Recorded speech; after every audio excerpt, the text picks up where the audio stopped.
بعض خلک هغې عجبه سوچ و فکر لري، هغې ځان له یو شیطاني سوچ یو شیطاني فکر خپل کړي. هغه یاره موږ یو ښایسته انسان ته ګورو په دې خاطر چې پر دې باندې موږ د الله تعالی د قدرت مشاهده کوو چې الله تعالی څومره قادر ذات دی چې یو چاته دومره حسین او ښایسته جسم ورکړی دی.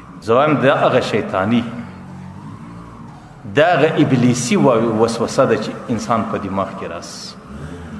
دې دنیا کې د الله تعالی د قدرت کمالات لږ دي. دې دنیا کې چې الله تعالی اسمانونه پیدا کړي دي، دې دنیا کې چې الله مځکې پیدا کړي دي، او فی انفسکم افلا تبصرون، دې دنیا کې ته د خپل جسم ته وګوره دې کې کومې د قدرت نښانې دي. نو بیا ته د الله تعالی قدرت پر دې باندې معلومول او ځان له د ګناه یو بندوبست یو وسوسه او یو لار برابرول زم دا تلبیسي او دا شیطانی وسوسه ده.